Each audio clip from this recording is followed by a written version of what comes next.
student, the next point is logical connectives. Logical connectives. Okay. Now, what is meant by logical connectives? The words or phrases which are used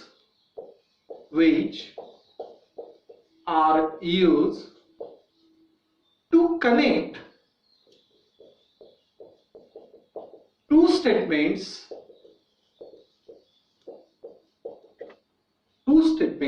are called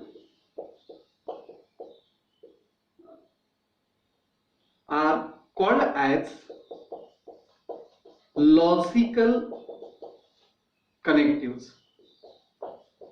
okay, म्हणजेच काय की ज्यावेळेस दोन statement तुम्हाला दिले असतील आणि त्या दोन स्टेटमेंटला जर जॉईन करायचं असेल, कनेक्ट करायचं असेल, तर त्यासाठी जे वर्ड्स किंवा फ्रेजेस आपण यूज करतो त्याला म्हणायचं आहे logical connectives. For example, Jupiter is a planet, अशा पद्धतीचं पहिलं स्टेटमेंट आपण घेतलेलं आहे. Jupiter is a planet. आणि दुसरं स्टेटमेंट घेतो आहे rose is red in colour. Okay, अशा पद्धतीचे दोन स्टेटमेंट आपण घेतो आहे आणि या दोन स्टेटमेंटला जर कनेक्ट करायचं असेल तर काय कराल? Jupiter is a planet and rose is red in colour. म्हणजेच या दोन स्टेटमेंटला कनेक्ट करण्यासाठी हा एक कनेक्टिव्ह आपण यूज केलेला आहे आणि याच कनेक्टिव्हला आपण लॉजिक मध्ये म्हणतो आहे लॉजिकल कनेक्टिव्ह. ओके, हे लक्षात आलेलं आहे. मग लॉजिकल कनेक्टिव्ह म्हणजे किती टाईपचे आहेत? तर and, or, not, if then and if and only if, अशा पद्धतीचे 5 टाइप्स जे आहेत हे झालेले आहे लॉजिकल कनेक्टिव्स. हे म्हणजे लॉजिकल कनेक्टिव्स काय आहे हे लक्षात आलं सर्वांच्या? तर काय काय असते सांगा? द वर्ड्स और phrases which are used to connect two statements are called as logical connectives. आणि त्यासाठी आपण एक एक्झाम्पल पण घेतलेलं आहे. ठीक आहे. आणि मग लॉजिकल कनेक्टिव्ह किती टाइप आहे? तर and, or, not, if then, if and only if. Simple statement.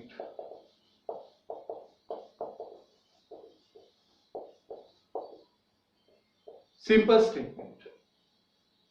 A statement which cannot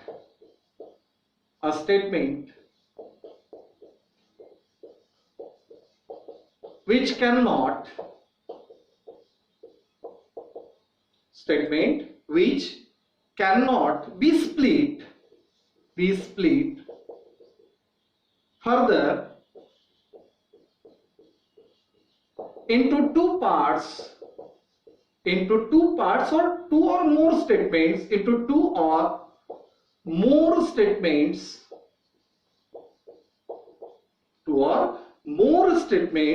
is called simple statements. Okay, म्हणजेच यामध्ये काय झालेलं आहे की सिंपल स्टेटमेंट आपण कोणाला म्हणतोय? A statement which can not be split, त्याचे आपण तुकडे करू शकत नाही. कशामध्ये? टू ऑर मोर स्टेटमेंट्स मध्ये. अशा पद्धतीच्या स्टेटमेंटला आपण म्हणतोय simple statement. Example, 3 and 5 are twin primes. तुम्हाला माहित आहे की primes numbers are started from 2, बरोबर? And what is mean by primes number? The numbers which are not factorable. म्हणजे ज्याचे आपण फॅक्टर्स पाडू शकत नाही अशा नंबर्सला आपण म्हणतो आहे prime numbers. And start from 2, 3, 5, 7, 11, 13. All these are the prime numbers. And these 3 and 5 are the twin prime numbers. बरोबर आहे, जोडून आलेले प्राईम नंबर्स आहे. मग असं जर असेल तर मी याला असं तर लिहू शकणार नाही, 3 is a twin prime or 5 is a twin prime. अशा पद्धतीने आपल्याला म्हणता येणार नाही. तर स्टेटमेंट काय बनेल, 3 and 5 are twin primes. म्हणजे याला आपण स्प्लिट करू शकत नाही. And such a type of statement called as simple statement. आणि अशाच पद्धतीच्या स्टेटमेंटला आपण काय म्हणतो आहे, simple statement. Okay, compound statement. आता यामध्ये कंपाऊंड स्टेटमेंट ऍक्च्युअली काय असेल? If a statement is the combination of, if a statement is the combination of two or more simple statements, two or more simple statements, then it is called as compound statement. बरोबर, काय केलेलं आहे की 2 or more simple स्टेटमेंटला जर आपण join करतो आहे, connect करतो आहे आणि त्याच्यापासून जे कोणतं स्टेटमेंट तुम्हाला भेटते त्याला म्हणायचं आहे कंपाऊंड स्टेटमेंट. क्लिअर? म्हणजे कंपाऊंड स्टेटमेंटचं एक्झाम्पल जर घ्यायचं असेल तर जसं इथे मी म्हणतो आहे की 3 is a prime number and 4 is a perfect square. अशा पद्धतीचे दोन स्टेटमेंट मी घेतलेले आहे. 3 is a prime number, 4 is a perfect square आणि या दोघांना जॉईन केलेलं आहे अँड या कनेक्टिव्हने, आणि त्याच्यापासून जे एक स्टेटमेंट तयार झालेलं आहे ते आहे 3 is a prime number and 4 is a perfect square. बरोबर, आणि अशा पद्धतीच्या स्टेटमेंटला आपण काय म्हणतो आहे, कंपाऊंड स्टेटमेंट. म्हणजेच लॉजिकल कनेक्टिव्ह काय असतात, सिंपल स्टेटमेंट आपण कोणाला म्हणतोय, कंपाऊंड स्टेटमेंट कोणाला म्हणतोय, हे तुमच्या लक्षात आलेलंच असेल. ठीक. Negation of a statement.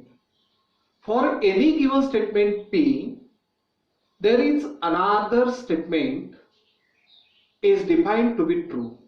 हा जो अनादर स्टेटमेंट आहे तो जर आपल्याला ट्रू भेटत असेल केव्हा, if P is false, म्हणजे दिलेलं स्टेटमेंट फॉल्स असेल. परत दुसरं जे अनादर स्टेटमेंट जे आहे ते जर फॉल्स असेल तर याचा अर्थ P ट्रू असायला पाहिजे. तर अशा पद्धतीच्या स्टेटमेंटला आपण काय म्हणतो आहे, negation of a statement. Example, P statement घेतो आहे प्राइस इन्क्रीजेस. ओके, आणि मला जर याचं निगेशन करायचं असेल तर मी काय करणार, निगेशन ऑफ P. हा जो सिम्बॉल तुम्हाला दिसतोय हा आहे निगेशनचा सिम्बॉल. मग निगेशन ऑफ P काय झालेला आहे, तर प्राइस डज नॉट इन्क्रीजेस. बरोबर आहे, प्राइस डज नॉट इन्क्रीजेस. म्हणजेच मी यामध्ये याला टोटली निगेटिव्ह बनवलेलं आहे. म्हणजेच टोटली अपोजिट मध्ये मी इथे त्याचं मिनिंग काढलेलं आहे. परत लक्षात घ्या काय म्हणतोय हे. Negation of a statement. For any given statement P, there is another statement which is defined to be true, when P is false. म्हणजे याचा अर्थ मी जर हा P फॉल्स घेतलेला असेल तर या स्टेटमेंटचं मिनिंग काय असायला पाहिजे, that is capital T. Clear? या पद्धतीने तुम्हाला हे लक्षात ठेवायचं आहे, negation of a P. Okay, next example. परत दुसरं एक्झाम्पल आपण घेऊ. तसं तिरुपती याला म्हणतो आहे let P is a statement. Tirupati is in Andhra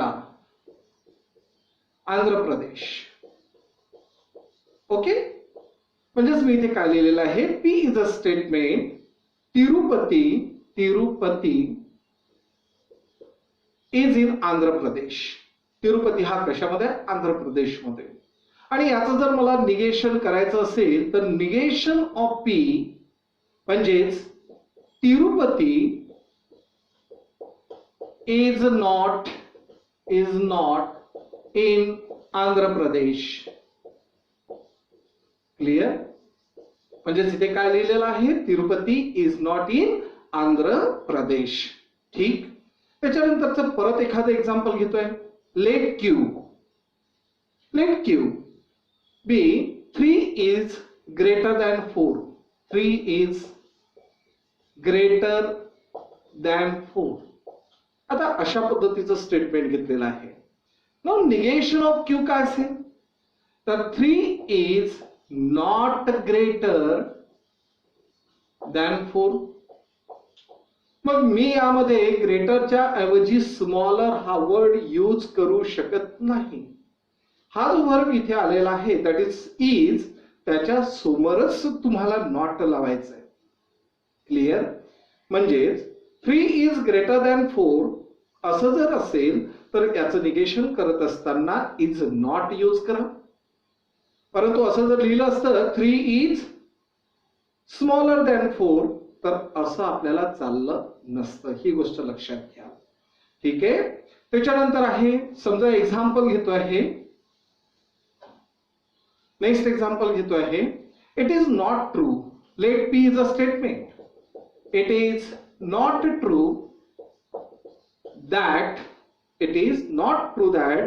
the mangoes are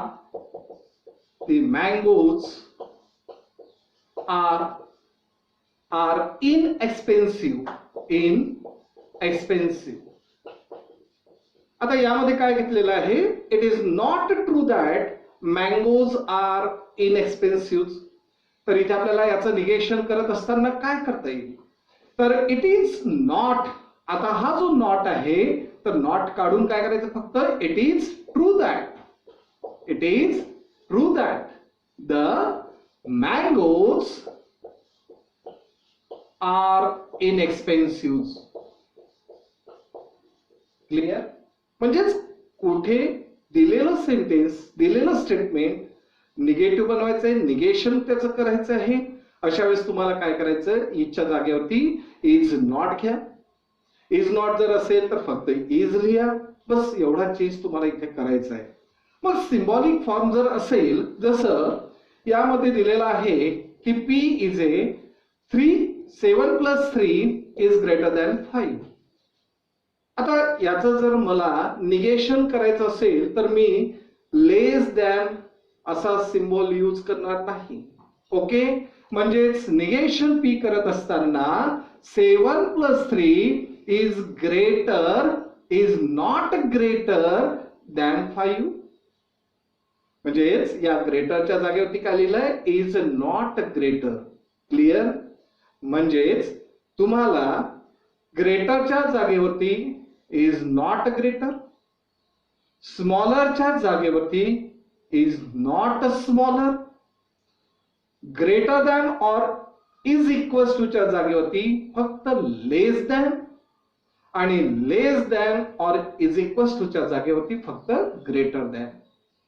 परत लक्षात घ्या, ज्यावेळेस तुम्हाला सिम्बॉलिक फॉर्म मध्ये स्टेटमेंट दिल्या जाते त्यावेळेस या पद्धतीचे चेंजेस तुम्हाला तिथे करायचे आहे. काय केलेलं आहे, ग्रेटर दॅन च्या ऐवजी काय लिहिलेलं आहे, not greater than. Less than च्या ऐवजी not less than. Greater than or equals to च्या ऐवजी लेस दॅन फक्त, आणि less than or equals to च्या ऐवजी ग्रेटर दॅन आपण घेतोय. क्लिअर? म्हणजेच the negation of a given statement is that is 7 plus 3 greater than 5 जर असेल तर त्याचं निगेशन झालेलं आहे 7 plus 3 greater than not greater than 5. Clear. त्याच्यानंतर मी असं घेतो आहे real part of Z. Z means what? Complex number. Z means what? Complex number which is less than mod of Z, that is modulus of Z. मग असं जर असेल तर याचं जर मला निगेशन करायचं आहे तर negation P is equals to what? Real part of Z.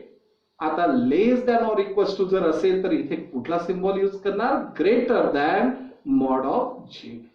Clear. म्हणजे निगेशन ऑफ अ स्टेटमेंट कसं करायचं हे लक्षात आलेलं आहे. Now truth table. Truth table. तर ऍक्च्युली ट्रूथ टेबल म्हणजे काय? आपण जर एखादं स्टेटमेंट घेतलेलं असेल, जसं मी म्हटलेलं होतं की 7 प्लस 3 इज ग्रेटर दॅन 5 असं जर स्टेटमेंट घेतलेलं आहे आणि याचं जर आपण निगेशन केलं तर 7 plus 3 is not greater than 5 लिहितोय. बरोबर. म्हणजेच हे जर स्टेटमेंट फॉल्स आहे तर हे स्टेटमेंट काय झालेलं आहे? ट्रू. ठीक. किंवा हे जर स्टेटमेंट ट्रू असेल तर हे स्टेटमेंट काय झालेलं आहे? फॉल्स. म्हणजे याचा अर्थ जर तुम्हाला एखादं स्टेटमेंट दिलेलं असेल तर त्याच्या पॉसिबिलिटी ज्या काही असतील ट्रूथ, त्याच्या ट्रूथ टेबल व्हॅल्यूज बद्दल, तर त्या सर्व आपण टॅब्युलर फॉर्म मध्ये जे लिहितो आहे त्यालाच म्हणायचंय ट्रूथ टेबल. आणि म्हणून ट्रूथ टेबल ऑफ निगेशन मध्ये काय होतं की समजा पी जर स्टेटमेंट घेतलेलं असेल तर हा झालेला आहे निगेशन पी. बरोबर. मग पी स्टेटमेंट आयदर ट्रू असेल किंवा फॉल्स असेल. तर ज्यावेळेस पी हा टी असेल त्यावेळेस हा काय झाला? एफ. आणि जर पी हा एफ असेल तर निगेशन पी काय झालेलं असेल? तर true. And this type of table called as the truth table of negation. Okay. लक्षात आलेलं आहे सर्वांच्या? तर मग आतापर्यंत जे आपण टॉपिक शिकलेलो आहोत त्या सर्व टॉपिक वरती तुम्हाला दुसरं असाइनमेंट दिलं जाईल आणि त्याची आन्सर की सुद्धा दिल्या जाईल आणि ते प्रॉपरली सॉल्व्ह करा. जर अडचण आली तर नेक्स्ट याच्यामध्ये त्याला आपल्याला क्लिअर करता येईल. ओके. गुड लक.